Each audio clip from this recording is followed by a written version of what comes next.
Hey YouTube, it's Annabelle. So I wanted to do a vlog on me and my husband's parenting style. I wanted to do it really quick tonight since I had all my notes collected and written down on the subject. So I just wanted to go over some things about how we parent. And my husband and I have had numerous conversations about our parenting. Because it isn't something that you can just sit down and have a 15-minute conversation about it and get up and everything is discussed. You can't,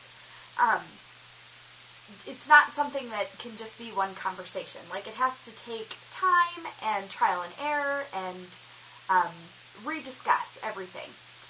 And it all depends on, like, what works for your family and your child and what fits into your life and what you can do consistently. Our daughter tests us every single day as to her limits and boundaries and what she can do and what she can't do.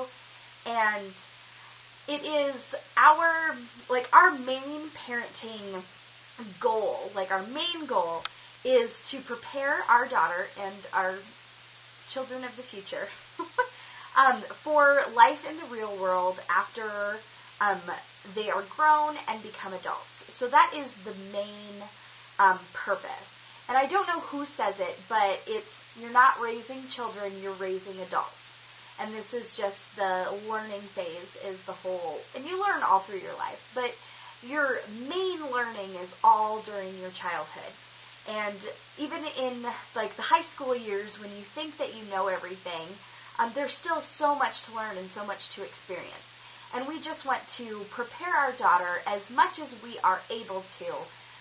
We're not going to be able to prepare her for everything in life, but we can prepare her for the things that we have had experience in and to know about, and things that we can research and discuss and find out and try to teach her before she gets to that certain stage in her life. So how we kind of started determining how we were going to parent, we looked at a few things. And so we looked at our morals and values and what and how we wanted to teach our child, and also how we're going to make all of our learning happen. So how we're going to plan our day, how we're going to show our love for her, and how we're going to discipline, or how we're going to show that we do not like what she is doing. So I'm going to go over these just a little bit. Your morals and values are things that are important to you. A few things on our personal family list, and this isn't everything, this is just a few key points I wanted to hit. It's being respectful is one of them. This is including following directions, using manners, being polite, acknowledging that someone is speaking to you, and respecting yourself and your body.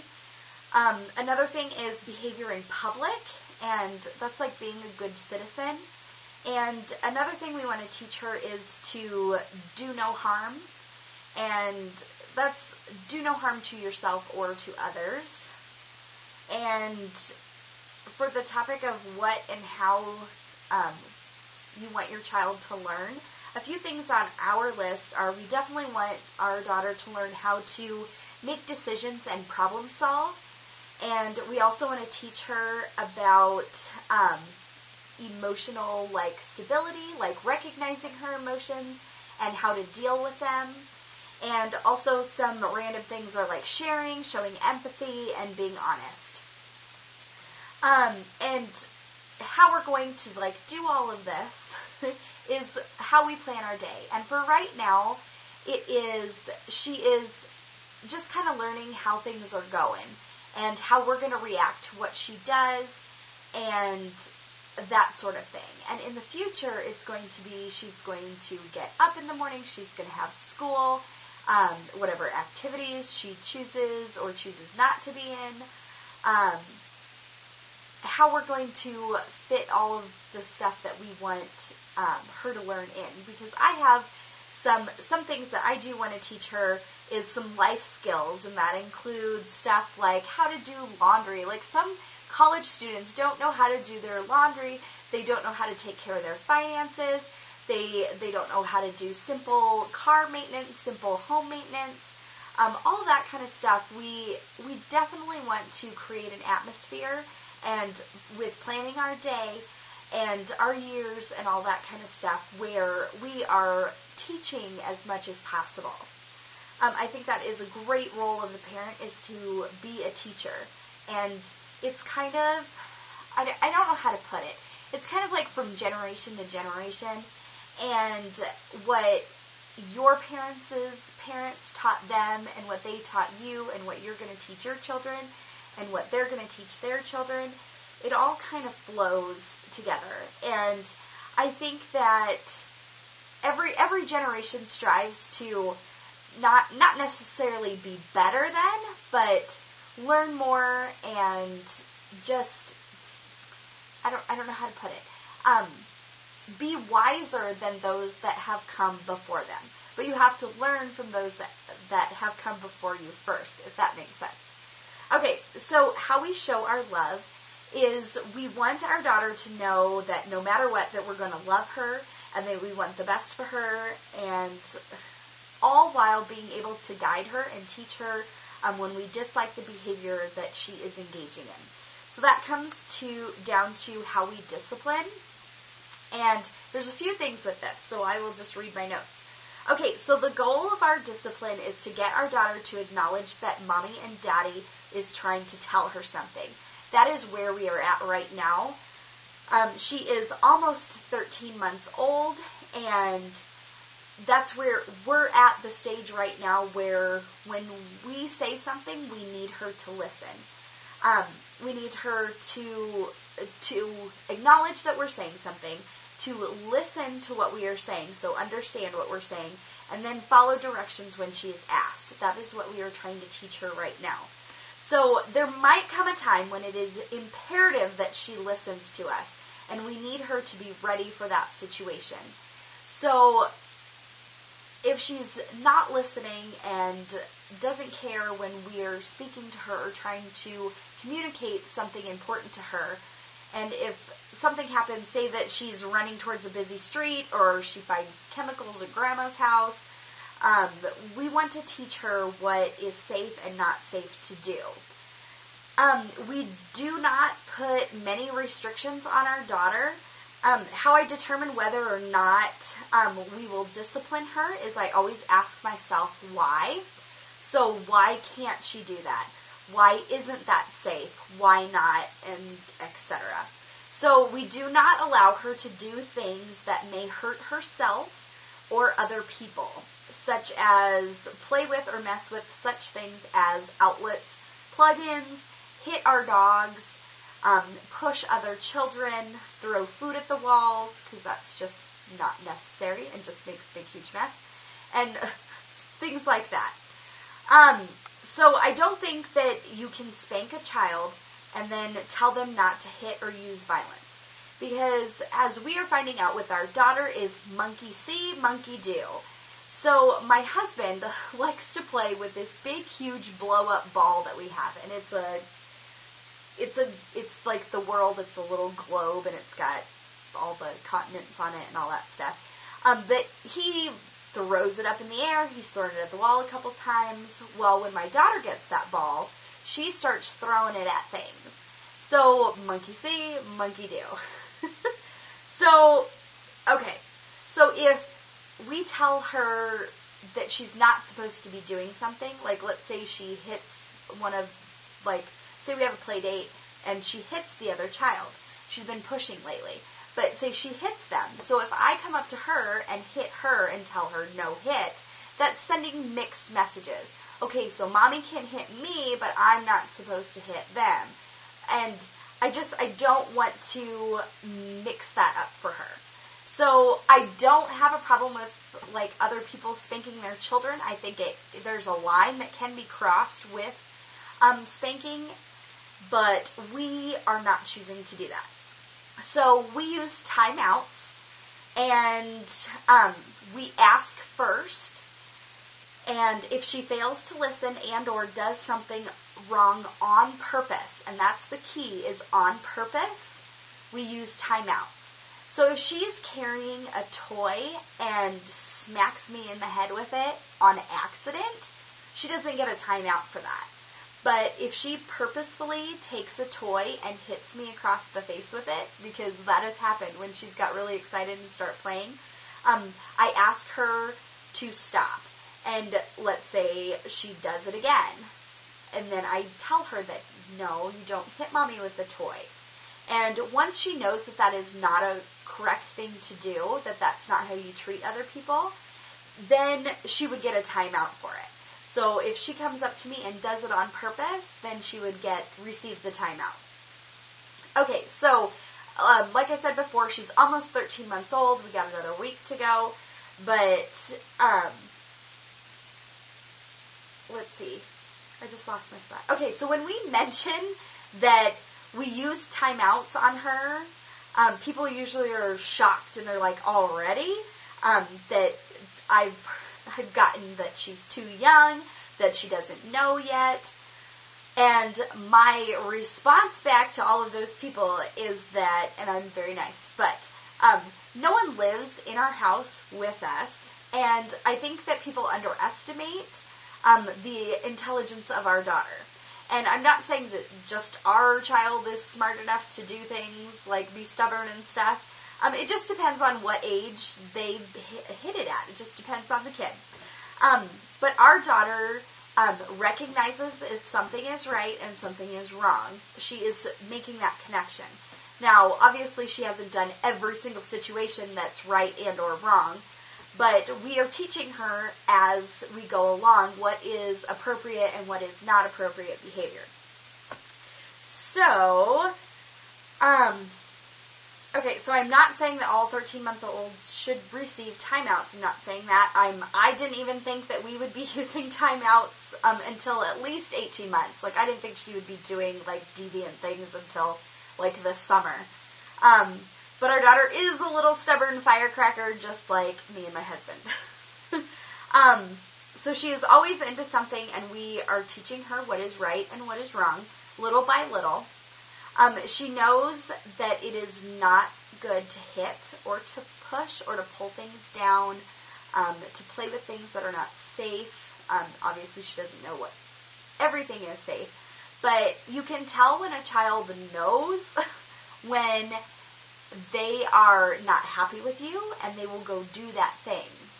My daughter's favorite thing is to pull on, we have my vaporizer is plugged in, and she likes to try to take that cord out, and she knows she's not supposed to touch that. So usually if I tell her no more, or if something's all gone, or if she has already done something that has gotten her in trouble, she'll go pull on that cord and stick her fingers in there. And she already knows that she is not supposed to do that. So we have slowly told her no, explained that it is wrong, and now every time she goes after that cord, she gets a timeout. And one day it was 4 times in like 2 hours that she was messing with that cord. And now she doesn't touch it at all. Okay, so we do not put her in timeout the first few times that she does something. We tell her no and try to teach her that it's unacceptable. Okay, so let's see. So if she does a bad thing on purpose, she gets a timeout. So an example is that, like, mommy says not to play with the plunger in the bathroom. That's our newest thing. Because it is not sanitary, and it can spread germs all around the house. Like, she goes and grabs it all the time and just starts swinging it over her head and dragging it on the ground. And it's not appropriate. Like, you don't play with plungers. Germs, not sanitary, not a good idea. Okay, so she continues to pull it out of the bathroom and drag it around the house, even though I have told her no, and we have put it back together, and I have told her no. So she puts it back. Now we're at the stage where she takes it, she puts it back, and we go into timeout for 1 minute. Since she is 1, she goes in for 1 minute. So it's suggested to do 1 minute per year of the age of the child. So if she was 2, it'd be 2 minutes. If she was 3, it'd be 3 minutes, and so on. Okay, so she is not sitting for hours for doing something wrong. We are giving her just that, a time out from what she is doing. So from whatever activity that she was doing that was not appropriate or bad, she sits for 1 minute, and then she recollects herself while she's on, we have a little chair that she sits on for timeout. And, okay, so she recollects herself, and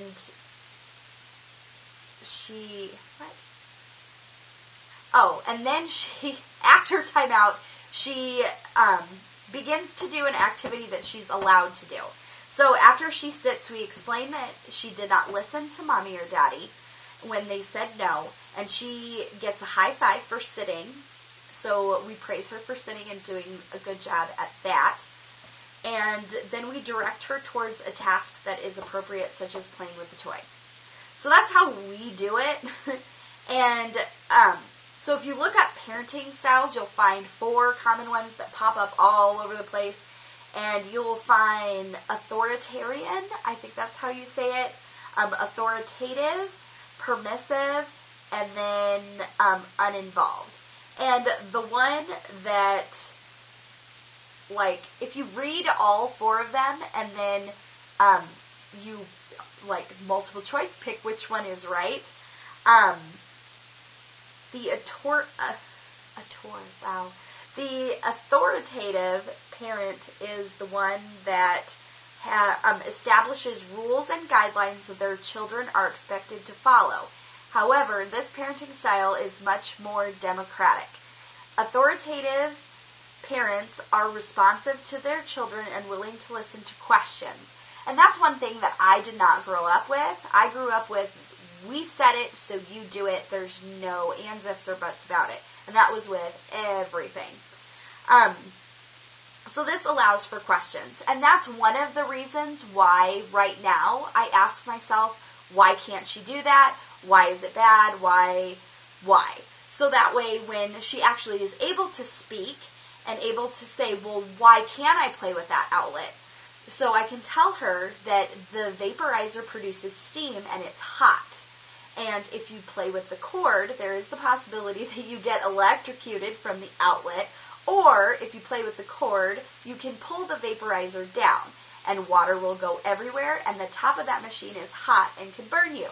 That's why it is not a good idea. You'll make a mess and you could possibly hurt yourself. So that is why. Let's see. Okay, so when children, I'm reading this, by the way. Okay, so when children fail to meet the expectations, these parents are more nurturing and forgiving rather than punishing. Now, this is the part where, I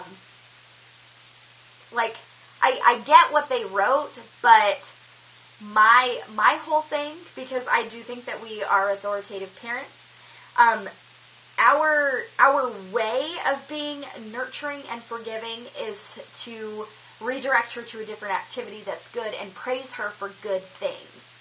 And she still quote unquote gets punished, but it's not violent in nature whatsoever. She just has to sit.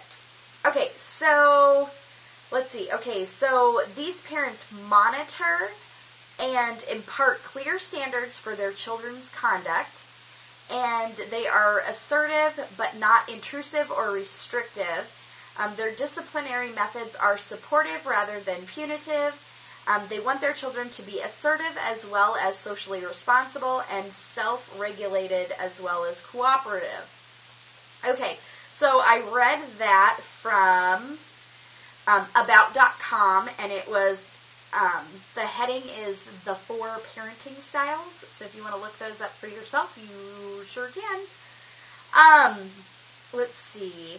And it says the impact of parenting styles. I'm just going to read the authoritative parenting style. And it says that authoritative parenting styles tend to result in children who are happy, capable, and successful. So that's our main goal. And this is just a site I found because I thought that it was interesting. So by reading the description, so go to about.com, search in the 4 parenting styles, and you'll come up with those. And it says the authoritative sounds like it is the best result. By reading those, like multiple choice, that one sounds like the best. So that's what we're striving for. And I think there are a bunch of subcategories to each of these styles. But our parenting style is basically start early discipline. And I define discipline as like training or a system of rules. That is how I'm defining discipline. A lot of people, when they hear discipline, they think something bad and not good. And I just want to redefine it as training and a system of rules. I think that sounds a whole lot better. But let's see. We are going to raise our kids to be respectful without demanding the yes ma'am, no sir type of structure. I don't think that's necessary for our family. It's okay if you think that's okay for your family. But every family is different. It just depends on your children, your personality, your kids' personality, how you choose to do things, how your lifestyle is. It just depends. So, if you have any questions of how we parent, I kind of told you how we're parenting now. It has changed since she was born. When she was born, we let her kind of dictate what was going on just because she's an infant and her needs need to be met first. And now since she's a year old, we are in teaching her appropriate and inappropriate behaviors. But yeah, so if you have any questions, leave them below. Otherwise, you all have a fabulous evening, and I am going to bed. Have a great night, guys. Bye.